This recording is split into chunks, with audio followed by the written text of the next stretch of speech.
ఇద్దరు చిన్ననాటి స్నేహితులు కలిసి చదువుకున్నారు, కలిసి పెరిగారు.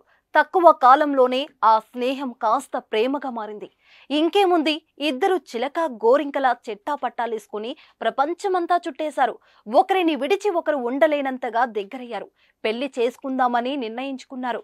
పెళ్లి విషయం పెద్దలకు చెప్పి ఒకటవ్వాలనుకున్నారు. కానీ అక్కడే మొదలైంది అసలు కథ. పెద్దలే తమ పెళ్లికి పెద్దలు అని అనుకునే లోపే వారి పెద్దరికమే ప్రేమకు ఆటంకమైంది. తమ ప్రేమకు పెద్దలు నో చెప్పారని ప్రేమికుడు ప్రియురాలికి వీడియో కాల్ చేసి ఆత్మహత్య చేసుకున్న ఘటన సిద్దిపేట జిల్లా మార్కూర్ మండలం ఎర్రవల్లి గ్రామంలో చోటు చేసుకుంది. గజం కేవలం 23,000 రూపాయలతో 165 గజాల భూమి కేవలం 38 లక్షలు మాత్రమే. అసలు జరిగిన విషయం ఏమిటంటే, ఎర్రవల్లికి చెందిన చేవెళ్ల అంజమ్మ యాదయ్య కుమారుడు నరేష్ అదే గ్రామానికి చెందిన అతడి స్నేహితురాలు ప్రేమించుకున్నారు. ప్రేమ విషయాన్ని పెద్దలకు చెప్పారు. వారు నో అన్నారు. గొడవలయ్యాయి. ఈ విషయం కాస్త పోలీస్ స్టేషన్ వరకు వెళ్ళింది. ఊర్లో దీనిపై పంచాయతీ కూడా జరిగింది. కుల పెద్దల సమక్షంలో ఒకరి జోలికి మరొకరు వెళ్లకుండా పరస్పరం ఒప్పందం చేసుకున్నారు. మళ్ళీ ఎట్టి పరిస్థితిలో కలవొద్దని, ఫోన్లో మాట్లాడుకోవద్దని షరతు పెట్టారు. కానీ ఒకరిని విడిచి ఒకరు ఉండలేకపోయారు.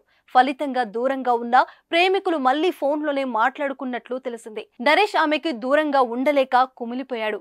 ఉంటే నీతోనే కలిసి ఉంటా, లేదంటే చనిపోతానంటూ యువతికి పలుమార్లు ఫోన్లో చెప్పినట్లు తెలిసింది.